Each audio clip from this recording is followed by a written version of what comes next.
আসসালামু আলাইকুম রহমতুল্লাহ। সম্মানিত বন্ধুগণ, আমি কিভাবে রোগীর শরীরে জিন হাজির করি আজকে সেই বিষয়ে আপনাদেরকে বলবো। খুব দ্রুত রোগীর শরীরে কিভাবে জিনকে হাজির করা যায় সেই বিষয় নিয়ে আজকে কথা বলবো। তো ধৈর্য সহকারে কথাগুলো শুনলে ইনশাআল্লাহ আপনিও খুব দ্রুত রোগীর শরীরে জিন হাজির করতে পারবেন। তো রোগীর শরীরে জিন হাজির করতে গেলে প্রথমে আপনাকে যেটা করতে হবে, প্রত্যেক ফরজ নামাজের পরে আপনাকে দরুদ ইব্রাহিম পাঠ করতে হবে 3 বার, সূরা ফাতিহা পাঠ করতে হবে 3 বার, সূরা জিনের প্রথম আয়াত পাঠ করতে হবে যে 21 বার। 21 বার পাঠ করার পরে আপনি আল্লাহর কাছে মোনাজাত করবেন। এভাবে ধারাবাহিকভাবে যখন আপনি কিছুদিন আমলটা করবেন, প্রত্যেক ফরজ নামাজের পরে যখন আপনি এই দরুদ ইব্রাহিম 3 বার, সূরা ফাতিহা 3 বার, তারপরে সূরা জিনের প্রথম আয়াত কুল উহিয়া ইলাইয়া আন্নাহু ইসতামা নাফারুম মিনাল জিন্নি ফাকালু ইন্না সামিনা কুরআনান আজাবা, এটা যখন আপনারা 21 বার পাঠ করবেন তাহলে এই আমলটা আপনার এই আয়াতটা আপনার আয়াত্ত চলে আসবে। এখন আপনার এটা তো আপনি করলেন 3 দিন 7 দিন করলেন, করার পরে আপনি রোগীর শরীরে জিনকে দ্রুত কীভাবে হাজির করবেন? আপনাকে যেটা করতে হবে, আপনি সর্বপ্রথম রোগীকে আপনার সামনে বসাবেন, অজু করিয়ে পাক পবিত্র অবস্থায় রোগীকে সামনে বসাবেন। আগে জানতে হবে আপনার এই রোগীর শরীরে জিন হাজির হয় কি না সেটা জানতে হবে। যদি রোগীর শরীরে কখনো জিন হাজির না হয় তাহলে সেটা আপনি হাজার চেষ্টা করলেও রোগীর শরীরে কখনো জিন হাজির হবে না। এই জিনিসটা আপনার মাথায় রাখবেন।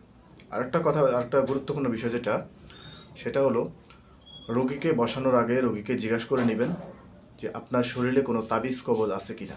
যদি তাবিজ কবজ থাকে তাহলে সেগুলো খুলে নিতে হবে।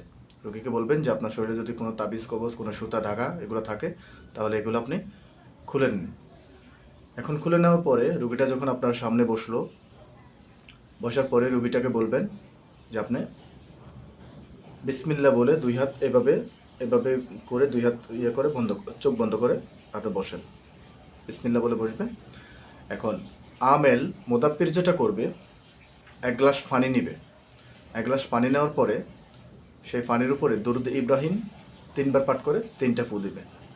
সূরা ফাতিহা 3 বার পাঠ করে 3টা ফু দিবে।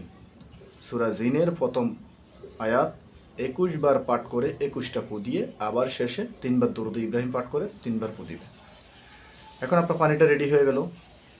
অল্প একটু পানি আপনার ডাইন হাতে, মোদাব্বিরের ডাইন হাতে নিয়ে হুকুম দিতে হবে। আগে আপনার রোগীর নাম, রোগীর মায়ের নাম জেনে নেবেন। হুকুম দিতে হবে এইভাবে, এই রোগী অমুকের কন্যা অমুককে যে সকল জিন্নাতরা জীবনে একবারের জন্য ডিস্টার্ব দিয়েছো, ক্ষতি করেছো, ভবিষ্যতে ক্ষতি করার চিন্তা ভাবনা আছে, তোমরা পৃথিবীর যেই প্রান্তে থাকো না কেন, উত্তর দক্ষিণ পূর্ব পশ্চিম, উপরের নিচে, আলোতে আধারে, শয়নে স্বপনে, কবরস্থানে শ্মশানে, যেখানে যে অবস্থানে থাকে না কেন, আল্লাহর হুকুমে অতি দ্রুত রোগীর শরীরে এসে হাজির হও। এটা বলে আপনি পানিতে ফু দিয়ে বিসমিল্লাহ আল্লাহু আকবার বলে জোরে রোগীর চোখে মুখে পানিটা মারবেন। আপনার যদি রোহানিয়াত যদি ভালো থাকে, আল্লাহি বলতেছি 30 সেকেন্ডও লাগবে না রোগীর শরীরে জিনটা হাজির হইতে। এখন আপনি প্রথমবার মারলেন, হাজির হচ্ছে না, আবার মারবেন। এইভাবে ধারাবাহিকভাবে আপনি 3 বার আমল করবেন। যদি দেখতেছেন রোগীর শরীর মোটামুটি কাঁপতেছে, রোগীর শরীরে একটা পরিবর্তন আসতেছে কিন্তু জিনটা হাজির হচ্ছে না, তখন আপনি কি করবেন? আপনি রোগীর মাথার উপরে ডাইন হাতটা দেখে পাঠ করবেন লা ইউবসিরুন, লা ইউবসিরুন, লা ইউবসিরুন। এটা 7 বার পাঠ করে রোগীর মাথার উপরে এইভাবে একটা থাপ্পড় দিবেন। থাপ্পড় দেওয়ার পরে আবার আপনি কি করবেন? ওই পানিটাকেই আবার পাঠ করবেন, আপনার রোগীর চোখে মুখে মারবেন। মারার পরে আপনি সূরা জিনের প্রথম আয়াতটাকে মনে মনে পাঠ করতে পারবেন, অথবা একটু উচ্চ স্বরে পাঠ করবেন যাতে রোগীর কান পর্যন্ত পৌঁছায়। দেখবেন যে কিছুক্ষণের মুহূর্তের মধ্যে আপনার ওই জিনটা রোগীর শরীরে হাজির হয়ে যাবে। সে যত শক্তিশালী জিন হোক না কেন, সেই মুহূর্তের মধ্যে রোগীর শরীরে হাজির হয়ে যাবে।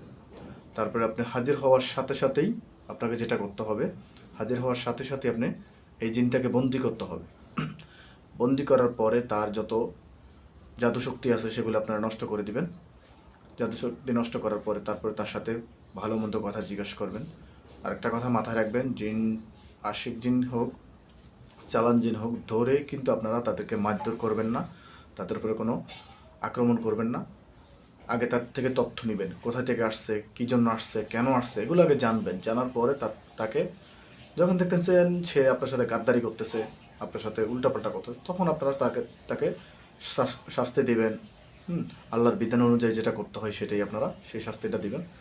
তো ইনশাল্লাহ আমরা শিখলাম আজকে রোগীর শরীরে খুব দ্রুত কিভাবে জিনকে হাজির করা যায়।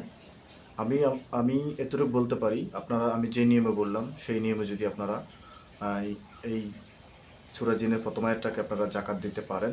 হ্যাঁ, এটা এই নিয়ম, এইটা আরেকটা নিয়ম আছে, যদি আপনারা 5 ওয়াক্ত নামাজের পরে না পারেন তাহলে প্রতিদিন রাত্রে আপনারা 105 বার পাঠ করবেন, দুরূদ ইব্রাহিম 3 বার, সূরা ফাতিহা 3 বার, সূরা জিনের প্রথম আয়াত 105 বার পাঠ করবেন। এটা যদি আপনি সবসময় কন্টিনিউ জারি রাখতে পারেন তাহলে আমি বলবো যে আপনাকে রোগীর শরীরে জিন হাজির করতে দ্বিতীয় আর কোনো আমলের প্রয়োজন হবে না। দেখেন, সঠিক আমল পেতে হলে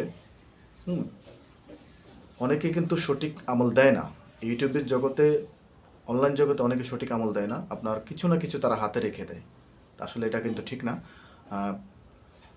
একটা আমল আমি শেয়ার করব, সেই আমলটা যদি আমি পরিপূর্ণ শেয়ার না করি তাহলে তো আমার কোনো দরকারই নেই যে কোনো আমল শেয়ার করার। আমি এই আমলটা শেয়ার করব, একজন ভাই, আমার একজন জাতি ভাই, সে আমলটা করে উপকৃত হবে, জাতের খেজমত করবে, মানুষের খেজমত করবে, তা আমি এখানে আবার হাতে রেখে দিব, আবার বলবো যে আমাকে পার্সোনালি আমাকে নক দেন। এইটা তো কোনো রুলসের মধ্যে না। এটা তো কোনো একজন খেজমতের, আপনি জাতের খেজমতের করার জন্য আসেন, আপনি আসছেন যে আপনার স্বার্থ হাসিল করার জন্য, ব্যক্তিত্ব স্বার্থ হাসিল করার জন্য আসছেন।